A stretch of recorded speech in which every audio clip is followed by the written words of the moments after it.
Good day, Sir Aranyas. Today, I will explain the fluid clutch.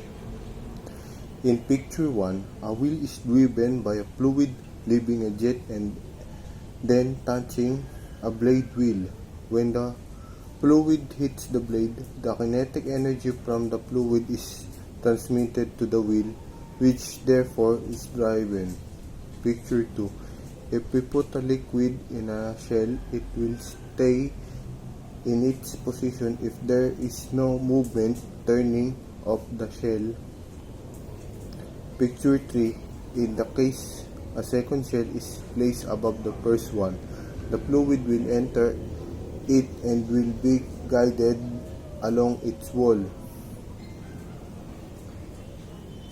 Picture 4.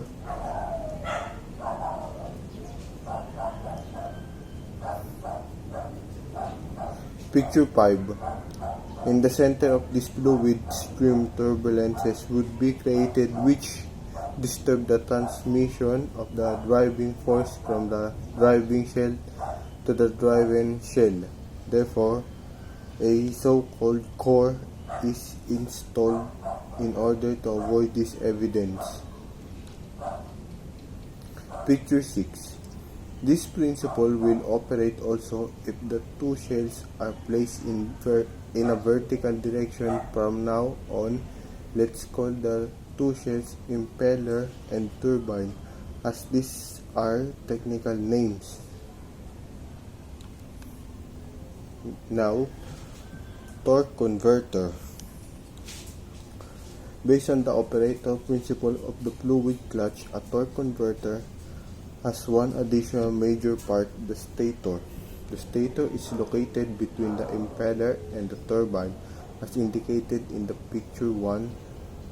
The precise location is in the backflow stream from the turbine to the impeller.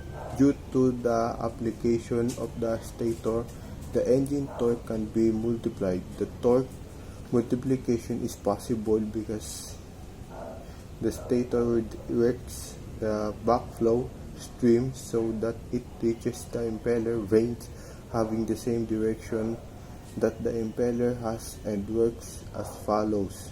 During starting up, the impeller turns the engine speed and the turbine is on halt. The fluid driven by the impeller reaches the turbine and transfers the engine torque to it.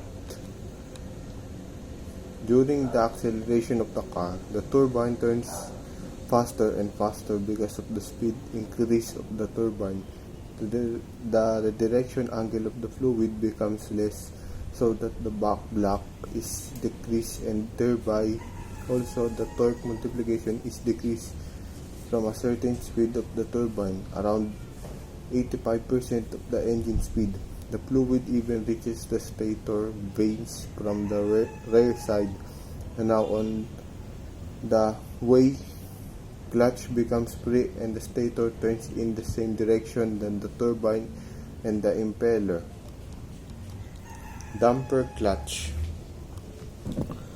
Due to the fact that a fluid coupling needs a minimum speed difference between the impeller and the turbine, slippage, resulting in higher fuel consumption, modern torque converters incorporate additional a so-called lock-up clutch or damper clutch. The lock-up clutch avoids any slippage in the torque converter during cruising by locking the turbine against the impeller front cover so that the Y turn together, similar to the conventional clutch. A movable part clutch plate is equipped with the friction material.